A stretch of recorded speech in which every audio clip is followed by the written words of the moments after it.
안녕하십니까. 바이블리스터 이삭입니다. 바이블리스터는 절대 진리를 전파하고 보편 진리를 회복시키는 일을 미션으로 수행합니다. 오늘은 4강 성령의 권능을 받으라는 말씀으로 강의를 진행하겠습니다. 목표는 첫 번째, 성령님이 우리가 예수를 믿으면 안에 계시다는 거예요. 성령님 계십니다. 영접하면. 두 번째, 또 성령이 오셨어도 권능을 강구해야 된다는 거예요. 누가복음 24장 49절에 보니까 제자들이 모여서 하늘로부터 능력을 덧입히기를 기도했다고 그랬어요. 그래서 그들이 권능을 입고 나가서 충만한 제자들이 됐습니다. 그리고 이 말씀 보니까 계시록 3장 20절에 보면 누구든지 마음문을 두드러니 너희가 마음문을 열면 내가 그에게로 들어가 그로 더불어 먹고 그는 나로 더불어 먹는다고 말씀하고 있습니다. 그러니까 예수님을 영접할 때 성령님도 함께 오시는 거예요. 아멘. 그러니까 예수님을 믿었다는 것은 다른 말로 하면 성령님이 우리 안에 내재하고 계시다는 것입니다. 1번 성령의 권능을 받으라. 사도행전 1장 8절에 보니까 오직 성령이 너에게 임하시면 너희가 권능을 받고 예루살렘과 온 유대와 사마리아와 땅끝까지 이르러 내 증인이 되리라 하시니라. 예. 성령님이 우리 안에 계시고 또 성령도 권능을 받자고 또 말씀을 증거하는 것입니다. 두 번째, 하나님은 한 분이시지만 그 안에는 세 인격이 계신다. 그러니까 우리 하나님이 한 분이세요. 그러나 그 안엔 아버지 인격, 아들의 인격, 성령의 인격이 계세요. 그래서 이것을 기독교의 하나님은 삼위일체 하나님이라고 합니다. 그래서 세상신은 남신, 여신, 아들신 세 명의 신이 있는 거예요. 세 명. 유대교는 한 명의 신이에요. 여호와 하나님만 한 명. 여호와 증인도 여호와 하나님만 한 명. 그죠? 근데 기독교는 한 분 안에 세 인격, 아버지 인격, 아들의 인격, 성령의 인격이 계시다. 이것이 이제 삼위일체라고 합니다. 그래서 세상신은 세 명, 여호와 증인이나 유대교는 여호와 하나님만 한 명, 우리는 기독교는 한 명이신데 그 안에 세 인격이 계시다. 삼위일체 하나님을 믿는 것입니다. 한마디로 사람은 한 사람 안에 한 혼이 존재해요. 한 인격이 존재해요. 그러나 우리 하나님은 한 분 안에 세 혼, 세 인격, 아버지 인격, 아들 인격, 성령의 인격이 계십니다. 혼이라고 해서 이제 오해하지 마시고 혼을 인격이라고 합니다. 똑같은 말이 동격이에요. 그래서 우리가 이제 하나님을 생각할 때 이제 여기 3번에 보니까 창세전 삼위일체 하나님 그림과 창세 후 삼위일체 하나님 그림이 다르지만 결국 한 분인 것이다. 자, 이거 설명해 볼게요. 창세 전에 삼위일체는 어떻게 계셨어요? 자, 생각해 봅시다. 창세 전이라는 것은 무슨 말이냐면 영계도 없고 우주도 없고 태양계도 없고 지구도 없고 인간도 없던 아무것도 없던 시대 말이죠. 창세 전. 하나님 홀로 계실 때. 이해되시죠? 시간과 공간과 피조물이라는 존재가 싹 없어요. 아무것도 없이 하나님 홀로 계셨어요. 이 창세전 하나님 홀로 계신 거죠. 지금 하나님 홀로 계실 때는 어떻게 계셨을까요? 한 분이에요.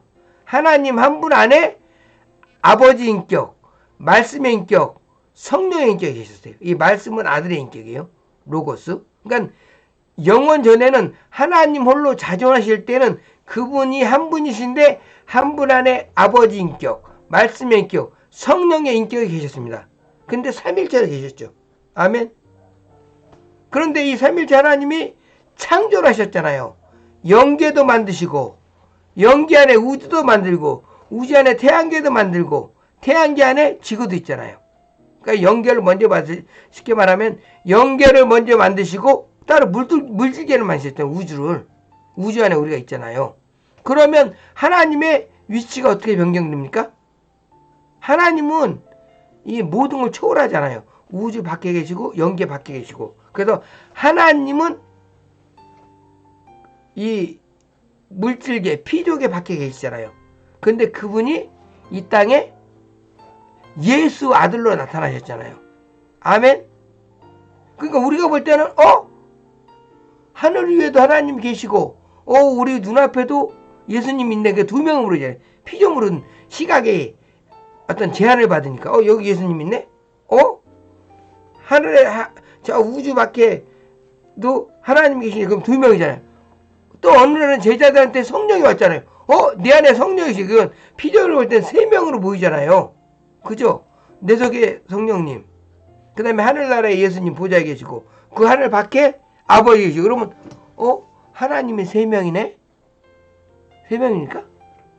그것이 아니고 원래는 한 분이셨는데 피조물에게 그렇게 현현을 하니까 세 명으로 보인 거예요. 근데 원래 하나님은 어떤 분이라? 크신 하나님 속에 아버지, 아들, 성령 계셨다.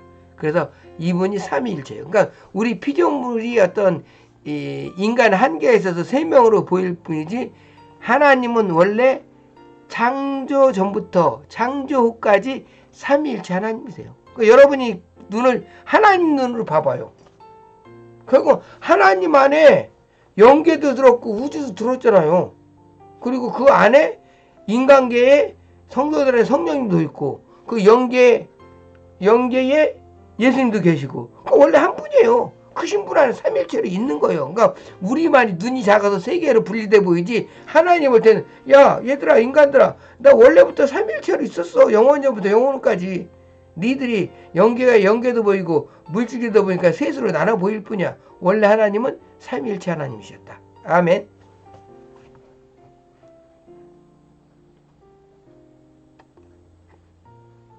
자, 하나님을 만나는 길은 성령님을 마음속에 모시어 드리는 것이다. 성령님이 하나님이기 때문이죠. 성령님이 하나님입니다. 요한복음 4장 24절에 보면 하나님은 영이시니 예배하는 자가 신령과 진정을 해요. 그러니까 하나님은 성령이세요. 거룩한 영. 그래서 성령님을 만나면 곧 하나님을 만나는 것입니다. 우리 하나님은 보이지 않는 분입니다. 생명 안 보이죠? 마음 안 보이죠? 생각 안 보이죠? 아픔도 안 보이죠? 공기도 안 보이죠? 전기도 안 보이죠? 바람도 안 보이죠? 그러니까 실존하는 것들이에요. 이와 마찬가지로 안 보인다 그래서 없는 게 아니에요. 하나님 계십니다. 생명도 있어요. 마음도 있어요. 생각도 있어요. 아픔도 있어요. 공기, 전기, 바람 안 보여요. 실존합니다. 하나님 눈에 보이지 않지만 실존하는 분입니다. 하나님도 영이시기 때문에 눈에 보이지 않지만 실제로 계시는 분이십니다. 2번 하나님은 삼위일체 하나님이시다. 이 삼위일체란 말의 뜻은 하나님이 한 분 계시는데 그 한 분이신 하나님 안에 창조주의 인격과 말씀의 인격과 성령의 인격으로 각각 세 인격이 들어있다는 분이에요. 그러니까 세 인격이 한 분이라는 거예요. 크신 하나님 안에 아버지 인격, 아들 인격, 성령의 인격이 들어있는 거예요. 삼위일체 하나님. 삼위와 일체. 삼위는 뭡니까? 세 인격을 말해요. 창조주 인격, 말씀의 인격, 성령님의 인격. 일체는 뭐예요? 한 분이라는 거예요. 한 분 안에 세 인격. 자, 제가 한 명이잖아요. 내 안에 뭐가 있어요? 나 육체도 있고 정신도 있고 영혼이 있어요. 내가 세 명입니까? 한 명이에요. 나는 삼위가 아니고 뭐예요? 세 기능이 일체죠. 그죠? 육체의 기능과 정신의 기능과 영혼의 기능이 하나로 되어 있죠. 나는 삼합일체예요. 세 기능이 합쳐져서 한 존재. 인간은. 근데 하나님은 세 인격이 한 하나님. 나는 세 기능이에요. 육체의 기능, 정신의 기능, 영혼의 기능이 하나로 한 명. 그러니까 나한테는 인격이 세 있는 게 아니에요. 내 정신만 인격이 하나예요. 육체는 인격 아닙니다.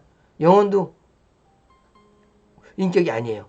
내 정신만, 내 혼만 인격이에요. 그래서 나는 삼합일체, 하나님은 삼위일체. 하나님 세 인격이 한 분, 나는 세 기능이 한 사람. 아멘. 자, 인격의 세 기능과 삼위일체. 사람의 인격 안에는, 내 혼 안에는 지성과 감성과 의지 세 기능이 들었잖아요. 근데 하나님은 한 분 안에 창조주의 인격과 말씀의 인격과 성령님의 인격이 계셨다는 말의 뜻이 삼위일체입니다. 인간과 하나님의 차이점을 꼭 기억하자.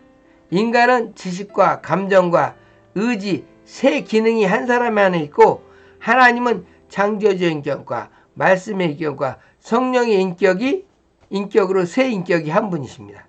근데 이제 이 설명보다는 요 전 커트에 설명했잖아요. 그게 설명이 더 좋네, 해보니까. 그러니까 인간은 이렇게 육체의 기능과 이 정신의 기능과 영의 기능이 하나잖아요. 그러니까 삼합일체예요. 세 기능이. 세 인격이 아니잖아요. 인격은 혼만 인격이니까. 인간 세 기능이 하나인 것이 인간이고, 하나님은 한 분이신데 이 안에 아버지 인격, 아들의 인격, 성령의 인격이 있어요. 그러니까 서로 대화가 되는 거예요. 근데 저 안에는 서로 대화가 안 되잖아요. 내 육체하고 내 정신하고 대화가 됩니까? 안 되죠. 내 영혼하고 내 정신이 대화가 됩니까? 안 되죠. 정신은 미친놈이야 내가. 그러니까 나는 안 돼요. 인간은. 왜? 한 인격이 하나니까. 막 헛소리 대화하잖아요. 그건 귀신 든 사람이고, 인간은 한 인격이 하나이기 때문에 대화가 안 되는데, 삼일체 하나님은 인격이 셋이니까 서로 대화가 되는 거예요. 코이노이아가. 아멘. 6번 삼위의 위치 변경. 하나님이 홀로 계실 때는 하나님 안에, 이거 창조 전입니다. 창조적 인격과 말씀의 인격과 성령님의 인격이 함께 있었다는 거예요. 이건 창조 전에 말하는 거예요. 이것은 뭐냐면 본질적 삼위일체. 창세 전에 삼위일체를 이제 본질적 삼위일체라 하는데, 본질적 삼위일체는 우주도 있기 전에, 영계도 있기 전에 하나님 홀로 계실 때는 그 안에 창조주 인격, 말씀의 인격, 성령의 인격이 계셨다는 거예요. 근데 이제 이 위치가 변경된다는 거죠.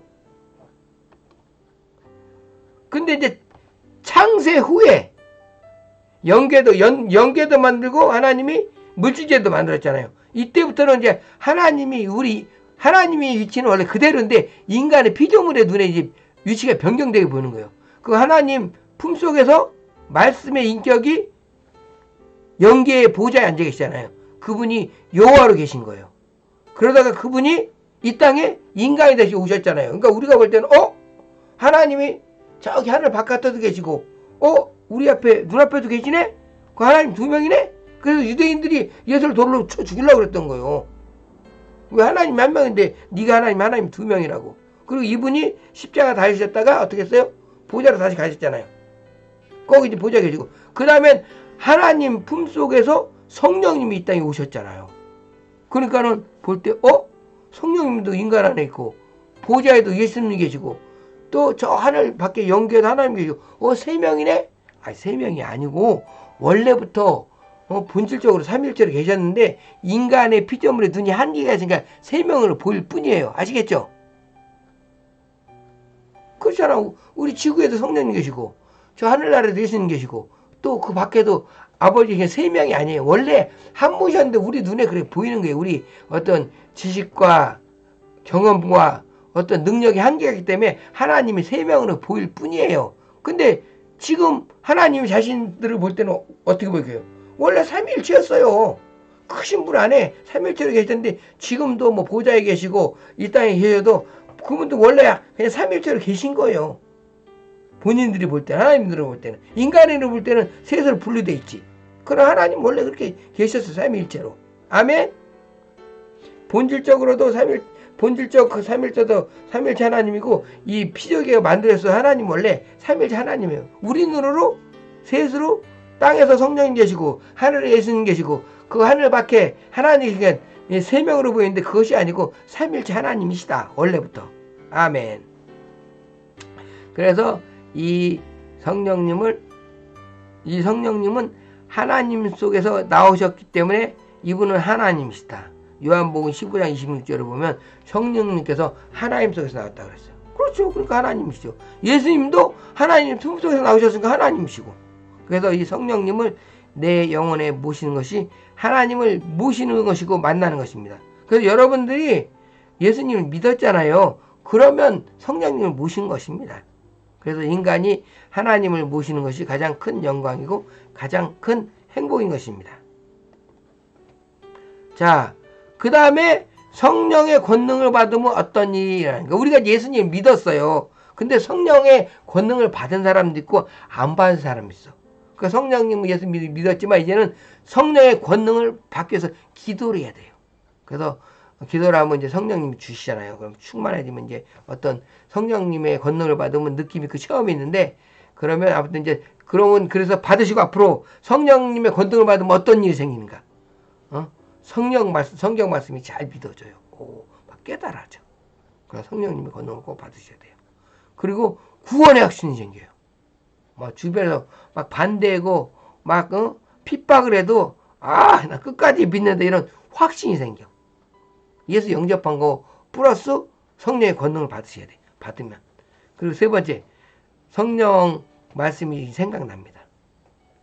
중요한 결정을 할 때 지혜롭게 결정할 수 있게 해줍니다. 그리고 최고의 지혜자가 돕습니다. 네 번째, 성령의 권능을 받으면 예수님을 증거할 마음이 생겨요. 예수님만이 참 구원자요. 예수님만이 하나님의 아들이시다. 이러고 증거할 마음이 생깁니다. 또 성령의 권능을 받으면 은사가 따릅니다.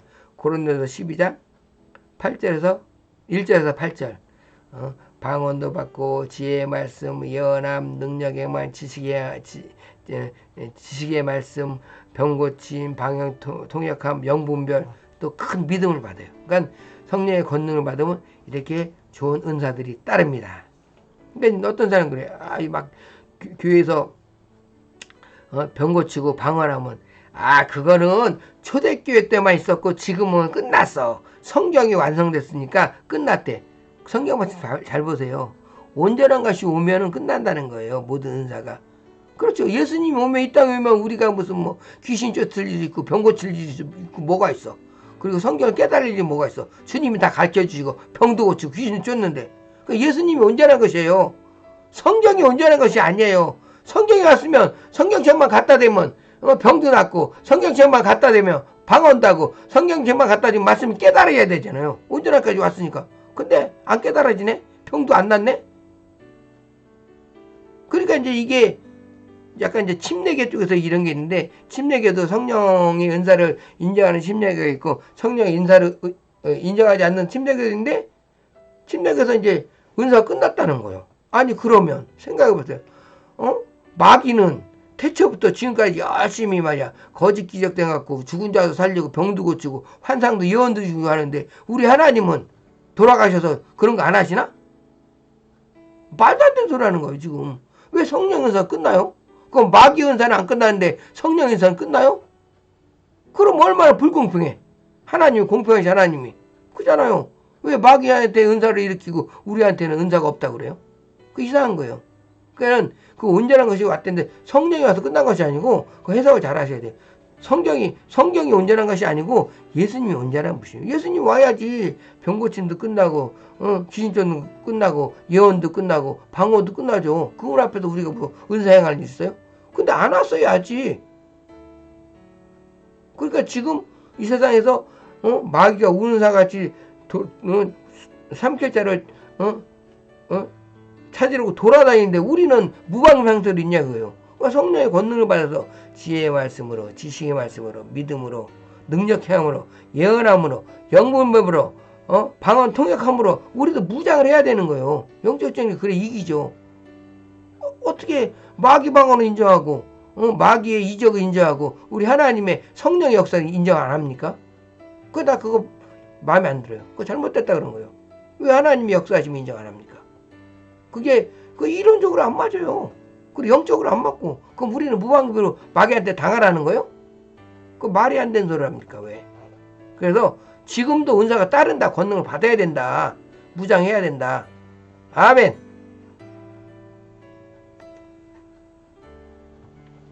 성령의 권능을 받기 위해 회개 기도하자. 그러니까 우리가 이제 성령의 권능을 받기 위해서는 회개해야 됩니다. 회개. 그냥 잘 안 주어져요. 그래서 우리가 이제 그 능력 있는 신앙으로 살아가기 위해서는 성령의 권능을 받아야 되는데, 그러기 위해서 이제 회개 기도해야 돼요. 그러니까 예를 들면 하나님 비방한 것, 내 주먹을 믿지, 내 양심을 믿고 산다. 이 극성맞은 예수쟁이들아. 저러니까 예수쟁이가 욕을 먹지. 이렇게 비방한 것들이 있다면 회개를 하셔야 돼요. 권능 받는데 방해가 됩니다. 또 하나님이 싫어하는 거 하는 사람들. 우상 섬기고 부적, 굿, 무당 찾아가서 앞날 물어보고 부처 섬기고 조상제사하고 도정교하고 이런 사람들이 회개해야 돼요. 회개한 후에 성령의 권능을 간구해야 됩니다. 또 내가 주인 된 삶을 회개해야 돼요. 예수님이라면 어떻게 하실까? 라고 묻지 않고 그냥 내 임의대로 한 사람들, 내가 주인 된 삶, 이거 회개하셔야 돼요. 그리고 이제 회개를 다 했다면 성령님 환영하는 기도해야 합니다. 할렐루야, 할렐루야. 내가 하나님을 찬양하며 살겠사오니 내게 성령을 주시옵소서. 간절히 하시면 성령님 임합니다. 그래서 성령님 오시면 현상인데 물이 백도가 되면 보글보글 이렇게 끓듯이 성령님의 권능이 임하면 내 영혼이 말을 합니다. 뭐 랄랄라 따따따 뚜뚜뚜 이렇게 내 영이 말을 해요. 그래서 이제 우리가 이런 것을 일반적으로 성경에 보면 성령이 임했을 때 뭐 예언도 있고 그다음에 뭐 병고침도 있고 환상도 있었지만 거의 공통적으로 이 방언을 했어요. 그래서 우리가 성령 오신 현상을 이 방언으로 봅니다. 그래서 이러한 방언 소리가 나면 더욱더 큰 소리로 감사하시며 성령의 권능심을 감사하면 되겠습니다. 그래서 오늘 말씀이 약간 혼동스러웠는데 첫 번째 이 과외의 목표는 뭐냐면 우리가 이제 삼위일체 하나님을 알자. 두 번째, 예수 믿으면 성령님은 오셨다. 내재했다. 세 번째, 성령님이 오신 걸로 부족하다. 그래서 성령의 권능을 강구해서 성령의 능력으로 무장하자. 그래서 그런 말씀을 세 가지 목표로 해서 말씀을 드렸습니다. 이상 오늘 성령의 권능을 받자 강의를 마치겠습니다. 감사합니다. 다음 강의 때 또 찾아뵙겠습니다.